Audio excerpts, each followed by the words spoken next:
Hi, you are watching On the Town with Tanya, and I'm your host, Tanya Cooper. This week, we are with Foster Teen Employment Network founder and his and one of his helpers, interns. That's just the correct saying. Foster Teen Employment Network is an organization which was established to connect employers to teens who will shortly age out of foster care system and are in need of permanent mentors. So our two guests tonight, one is an attorney admitted to New York and Florida, concentrating practice in adoption law. He is a licensed clinical social worker, adoptive father of three, who has been practicing law for 34 plus years. He is the founder of Foster Teen Employment Network. Please welcome our first guest, Mr. Michael Goldstein. Hello. Thank you, Tanya. Thank you, Tanya, for having us. Thank you for being our guest. So currently, our other guest is currently working on her Master's of Social Work with a focus in community organizing from Hunter College, and is working with F10 for her field placement. Please welcome the lovely Laura Rolston. Hi, Laura. Hi, Tanya. Thanks for having us. Thank you for coming, guys. I know a lot's going on. F10. We want to talk about it, but first I want to see, how are you guys holding up in the pandemic? How are we holding up in the pandemic? It's been interesting in the perspective of doing all new, different things like this. For example, we have to reach out to everybody in some type of Zoom style. I'll use that wording, whether it's Facebook Live like this or whether it's phone calling. We do a lot of in-person though, on our porch. Okay. So that's how you're outside. And I think I'm going to mention, let Laura mention how happy she is that we are live and in person. That's awesome. Yeah, definitely. A lot of my fellow classmates are either all remote or didn't get a placement at all and have to do a simulation version. So I'm definitely really lucky to be with Michael in person. That is amazing to be able to do that in person, because it's just so hard with this COVID. And then when they tell you, they scare you with that young people, they may get it and not even show symptoms, but pass it to other people. That's the scary part. So you're always, you feel like you're always putting yourself at risk, but it's worth it because our young people need us. So it is, we're still carrying on, fortunate for us. Because the kids are away at school most of the time, the phone and texting and emails work perfect for us anyway, right? Because we only see them at certain times to give the scholarships and to give the gift boxes. So, we do what we can, right? So F10, can you tell us about F10 and how it came about? Because I will say I'm, how old I'm, over 50. And when I was in foster care, I remember I had to do some kind of I forgot the name of Manpower or something was it called, but I don't think it was just for foster kids, but that was about the extent of getting a job. And my foster mother was very resourceful, so I did get a job at McDonald's. But as of current now, people like you are actually starting places that they can focus on just the foster youth. So tell us about that. Well, it started in 2011 with just simply a phone call from a very concerned court attorney who called me and said, Michael, you know everybody. I'm here with a 17-year-old foster care young lady who's aging out in 2 months, and she's not going to be staying in the group home, and she needs a job desperately. Can you help her? And that's how we started. The idea became important. As you know, Tanya, I've been doing adoptions for 30 plus years, and a lot of them are foster care adoptions. And we don't have too many setbacks. I'll use the wording from the foster kids that get adopted because they have a family. Okay, I'll use that wording. But these kids that are aging and we actually work with a lot of aged out kids also, youth, that are 25, 26. Right. And I'll let Laura talk a little bit about that when we get to that, about a couple of the youth that she's working with. Okay. And so it started from there that I realized, wow, this is like really important. Like we're sort of neglecting this huge population, like 25,000 kids a year nationally, age out approximately. Yes. And they're just alone. Like you were alone, at Yes. least like you said, like, you had your foster mom was resourceful and got you a job. Right. Our idea is to sort of try to find jobs in advance, and get them lined up. But that's how we got started. That's clever. Did you take the idea at all from, I think it was called America. What was the name of it? Back in the day, they had something where people, they would hire people that were on public assistance. Right. And so the company got a tax break. So they would hire them probably for less money, but they would hire them. But did that come up from that concept? Or you just said, no, foster youth particularly need this. So let me see what I can do in my arena. No concept. Okay. Just that exactly the second. Okay. We need to do something. Okay. And we'll have to figure out what we do. Every youth is different. Right. Absolutely. No doubt about it. Okay. And again, I'll turn over to Laura. Laura, to talk a little bit about one of the guys you're working with. Okay. And how he's pretty resourceful himself, but how he needs guidance. Okay. Yeah, sure. So I've been helping out, to try to find jobs that are available. And he's had his own strong will to go and find his own jobs right now. So he just secured a job as a manager, which is really exciting for him. Yeah. But I also helped edit his resume, just there for support and to congratulate him getting the job. So it's a lot more than just employment itself. It's forming a connection with these youths, and like I said, helping with resumes, or even donating goods to them if they might need food or clothes for an interview, help with housing or furniture they might need for their apartments or housing. And how do you assess the youth's needs? Like, do you have a format that you go by? So, or I just come in as a foster youth and say, hello, Mr. Goldstein, I need a job. Can you help me? Or do you go through, like, let's see what skills they already have, what do they need, and then where can we work with them? It's number two again. Okay. And it's Michael, not Mr. Goldstein. Okay, as you saw, I didn't even put my last name up there. Each kid, and I'm calling them kids because most of them are certainly younger than me. I'm much older than you. I won't say how old. Okay. You mentioned your age. I'm not. But the idea is they come in like one of the things actually that we had a push for at one point, I think it was before Laura. Okay. We were looking for Chromebooks or laptops for the kids, and we helped actually, I think, two of your kids that went away to college. We got them the laptops. Right. So I am going to put a little push in for that's called Westchester PC Renew. Yes. Okay. They refurbish old desktops even and laptops. Okay. So if anybody knows anybody that has an old desktop that they want, we get them wiped out and we get them able to be donated and used. Oh, nice. Yeah. So again, each kid's different. So we don't have like a form to fill out or check off. Right. We talk about and we sort of know what we're going to ask. Okay. If a kid's homeless, we need to talk about housing and things like that. Okay. If a kid's going to be in school, whether it's high school now because it's remote. Okay. Do you have Wi-Fi? Okay. Do you have a cell phone? It could be anything. Right. I'm including certainly the basics, food. Right. Because you can't really even enjoy a job or really learn anything if you don't have a place to lay your head or to eat.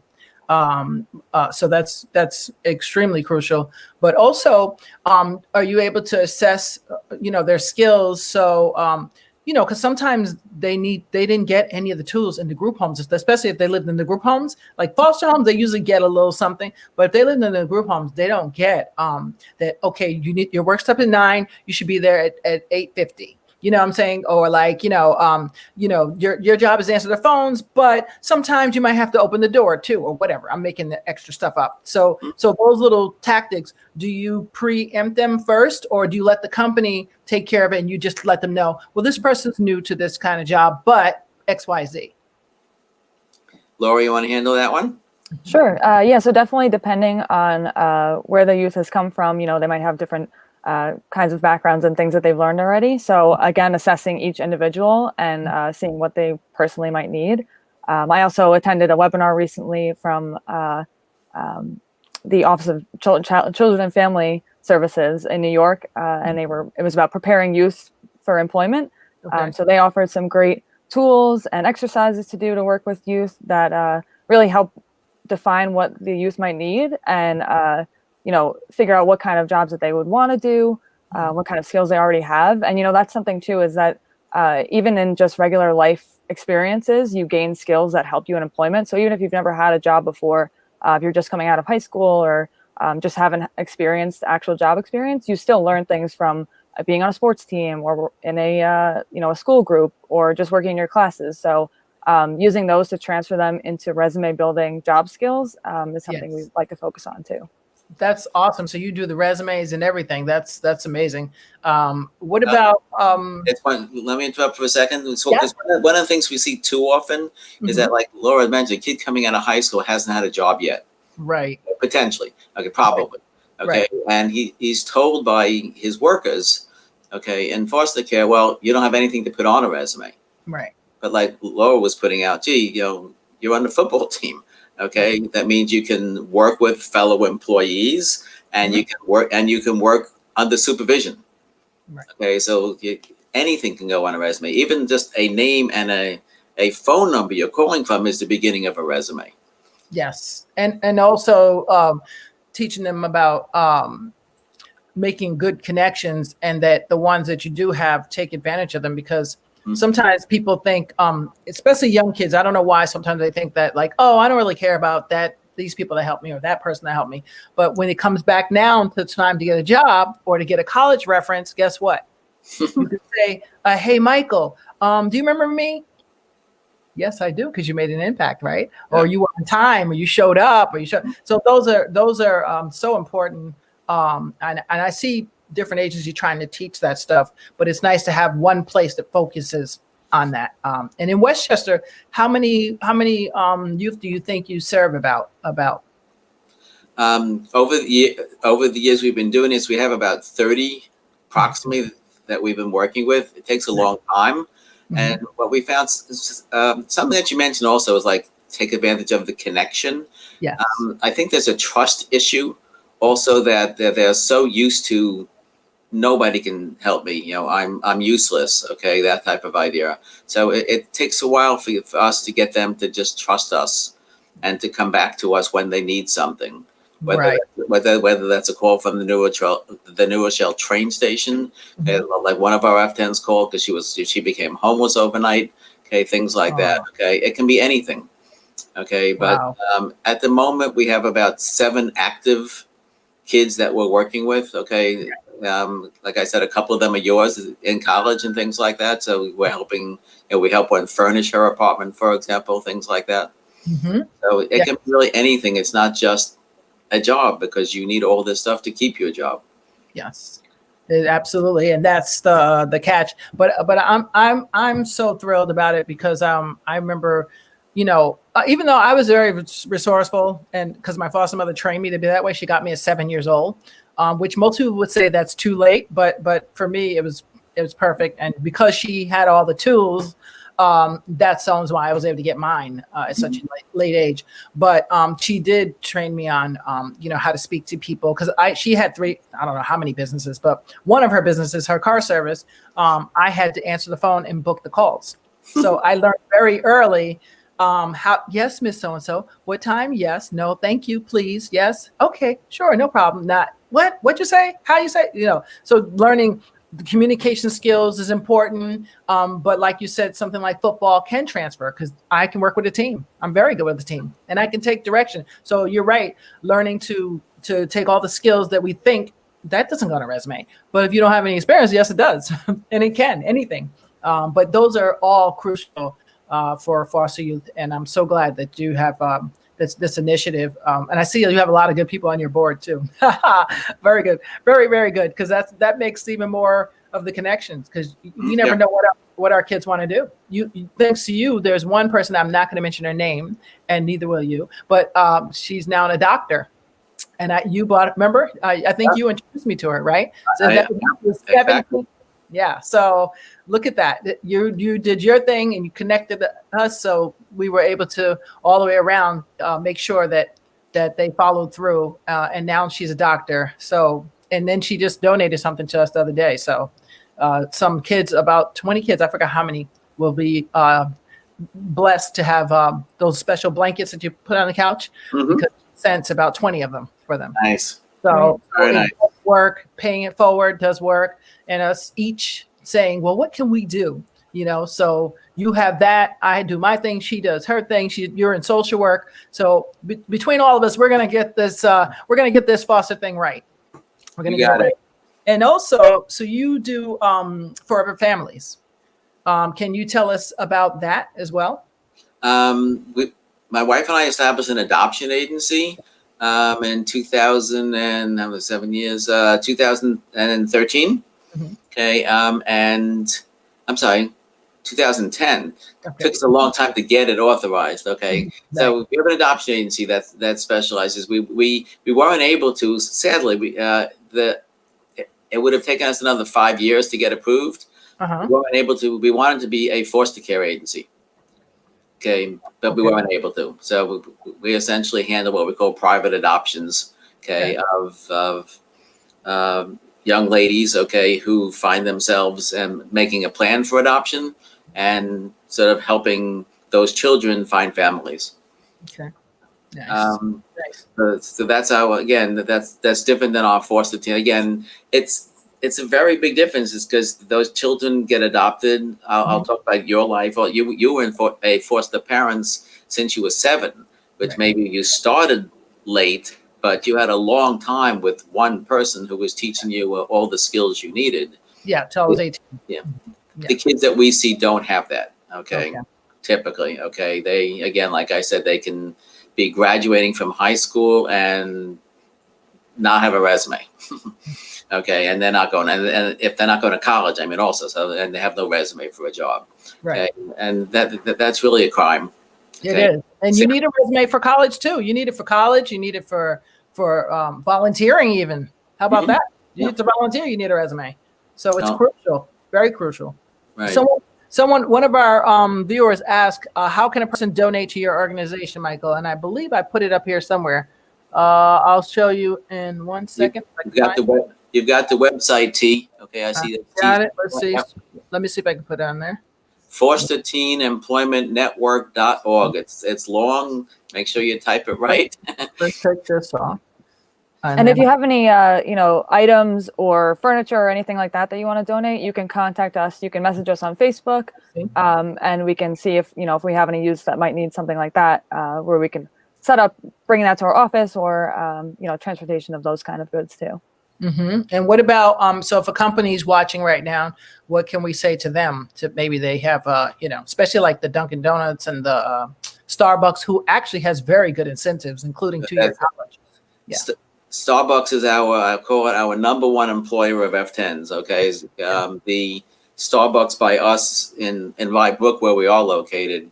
The manager there has always been in favor. All someone has to do essentially is Starbucks is still hiring everybody who's ever looking and listening. Okay, so the idea is we just need to know that that person's going, because you have to apply online and you have to choose Rye Brook if you're in this area. Okay, if you're not in the area, okay, then what Laura and I have been thinking of is that we're going to reach out to the Starbucks managers in those places where you are. Right.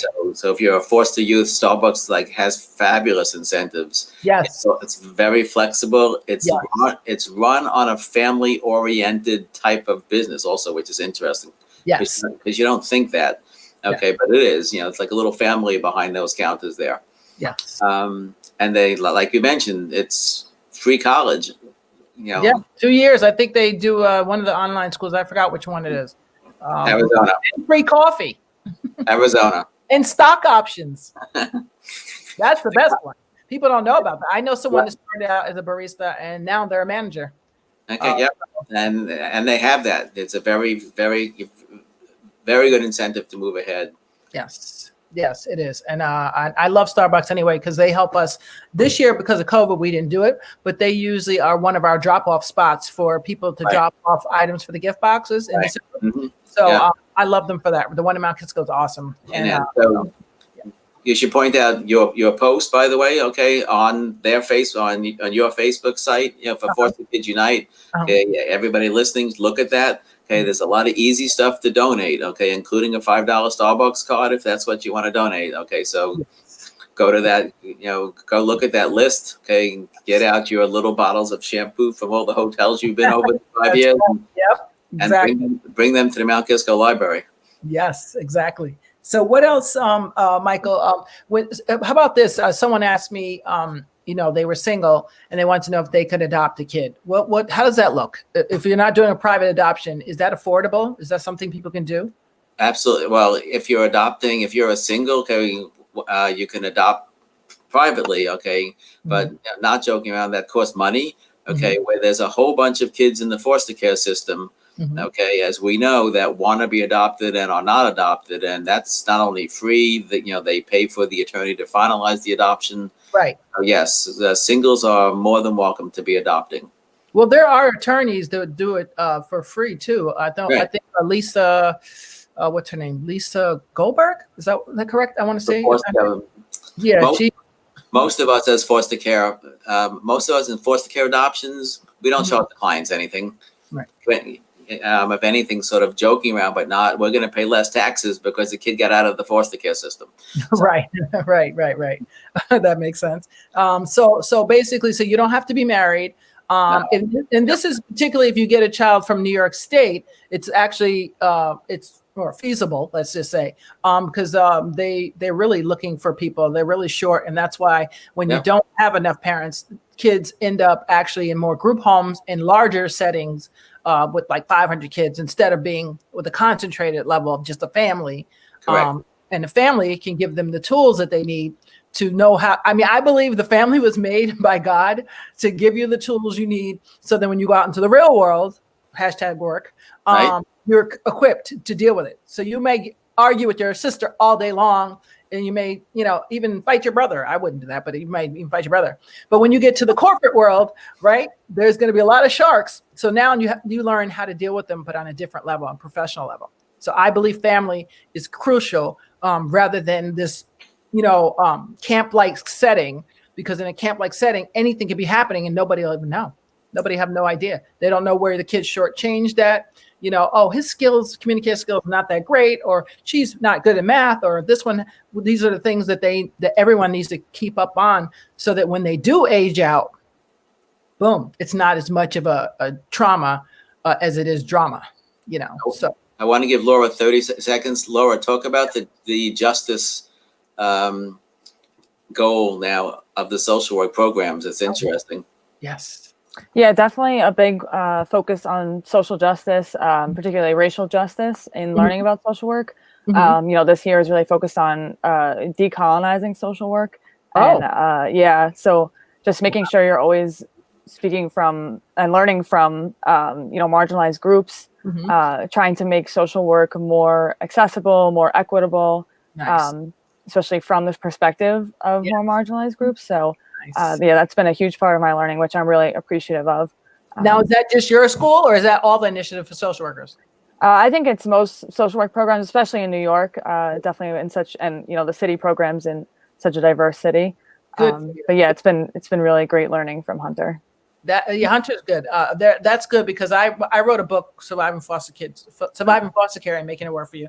And in my book, I have a piece for social workers, because there's things that back in the day, and Michael, you might know, like I know. I do. Yep. You probably weren't born yet, but back in the day, 60s, 70s, and even 80s, as far as 80s, social workers, they are awesome. But there's some, especially in the 70s and 60s, that just did not get the memo. They got the school, they got the education, but they didn't get the human memo. So they would come up to a house. How do you go to a house to confiscate a child and you have no little Twinkie in your bag or some kind of food, a banana or something? Because you, especially if the call is about they're being starved or something. I'm making that up. You know what I'm saying? Why would you go to a house without a banana in your pocket? Or things like, I think, and I know because of legalities, they may not be able to do this, but I think they should also take a picture of the last place that the child's at. Because when they get older, they're going to be like, well, what did I look like when I was 2? Everybody's going to be like, I don't know. I don't have no pictures of me as a kid. None, not one. And you would think the agency, somebody would have, not one. So that's one of my family members had one actually, but that's, it's a travesty because you're going to be in 5th grade and embarrassed that everybody else has a baby picture but you. So like that and cultural sensitivity. So I'm glad social workers are, even though all the social workers I know now, they are hip, they are ready, they are on it, and they are not, they're your typical social worker, put it that way. They will do whatever it takes to make sure that their client has the best experience. So, and shout out to one that's looking now, and Betty Dudas. She is a social worker. And I know T works in one of our viewers here. She works in the school district. I call her a social worker because people utilize her as such. So so people are doing what they can, stepping up to the plate. So I appreciate you guys both. And any other initiative, anything going on with F10 you want to tell us about? Any fundraising coming up? Anything? No, nothing specific other than we have Giving Tuesday. We're going to have our network for good we're using for, so we'll have our Giving Tuesday push. We'll have our, the end of the year push, that type of idea. We're contemplating something of a Zoom, somebody singing or something like that, very similar to your comedy things that you put on, as a potential fundraiser, but we'll see. I got some ideas for you on that one. We'll talk behind the scenes. Okay. Yeah, I got definitely keep an eye out on our getting started fundraising. The grants from, as we know, the grants from the county and the state have all sort of dried up and gone. That's what I was going to ask about. I forgot to ask you about that, grants and stuff from the state. Yeah. From so they're drying up? The government's going to be bankrupt soon. Wow. Again, go back to the beginning when you asked about COVID. That's going to be a big effect. Wow, that's why wow. I keep telling another non-for-profit, I how do you say it? I intermingle with another non-for-profit like we do sometimes. So if I say, oh, I got some extra this, you need this or whatever, I have another one. Hot Muse is another one I work with. And I was saying to her that we as a collective must come together to start utilizing our own fundraising platforms and ideas and figuring out how are we going to make this work, because you can't really rely on the government grants. Technically, I mean, people do it, but I wouldn't rely on it. I mean, we've never had a big one yet. We've had Whole Foods helped us one year, and we helped 150 kids that year, so that was awesome. Right. That was with all the toiletries, so that was a big thing, but no cash. But so that's how we're going to start thinking, is out of the box. Because as this COVID thing gets its way going, they're going to need money for people to be in ICU or whatever. You know what I'm saying? To go back to your adoption issue, also, we have kids becoming adoptable and then winding up in foster care because their parents have died because of COVID. Yes. And there's no one else in the family. Yeah. We have one of our college students, that we're working with as an F10, who can't go back to her aunt's house where she lives because the college is closing. The college is closing, so she has to quarantine in a hotel. Luckily, her aunt is able to pay for the hotel. Thank God. Yes. Yes. Yeah. It's just so many things. I heard that there's about 4,000 kids in the United States that were homeless because of COVID. I mean, not homeless, without parents because of COVID. Yeah. I don't know if that number is correct, but I saw it somewhere. I forgot where I was reading it at, but I was like, 4,000, that's a lot, and think about all of the immigrant children too, whose parents got deported back and they're stuck here now and they're going to be thrown in foster care. That's a big thing too. I've had kids that are in that awkward space, we call it. Yeah. A couple of the group homes have a specialty it's not that their parents died, Tanya. It's that the kids came in unaccompanied, that their parents and their mother in Honduras gave them $50 and said, go find Aunt Tanya in New York. Right. And they walked from Honduras through Mexico and got caught at the border, and they're in detention. It's what's called an unaccompanied minor program. Right. And those kids wind up for adoption because it's without their parents' consent, but they're. That's weird. I don't know. I mean, that's another discussion, but I want to know how they end up adopted if their parents, it's without the consent, but I'm sure, like, I thought you had to have a parent's sign off before you can, like, my mom gave up her rights, but, and the law is if you don't show up for 3 meetings, then that's that. So but how do they do that with That's the wording really quickly, because I know we don't have that much time, is abandonment. Okay. Abandonment. They were abandoned by their parents. Yeah. Okay. That's what I thought. And that's where I keep hearing this word, but okay. Well, I wish there was a way that they had that people could adopt them that were, I call it family friendly. You know what I'm saying? Because somebody like me, I would adopt one and then I'd make sure they're in touch with their family. Because that makes more sense to me than being like, you're never going to see your mom again. You're mine. You're all mine. That just, that's not the new way of adoption, I think, especially for undocumented children, will be, I might have to bend a little bit. This might be awkward, but I might have to do something a little different than what I did before. So we'll see. Yeah. But I just wanted to give one comment. T said most social workers begin with their hearts in the right place, but the lack of workers and overwhelming population in need. Unfortunately, the perspective tends to change, or better said, impacts the initial heartfelt approach to the clients. Yes, you're right, T. That is a fact that there's not enough and there's not many people going into it. Now there's more, I think. I think there's more. I think eventually it will change and with time. And because of people like you, Laura. So that's good. And my friend Dawn, she's also in social work. And I got Betty over there. So we'll see. But anyway, our time is up and I've enjoyed you guys fully. I thank you so much for taking time. And to all my viewers out there, let's see.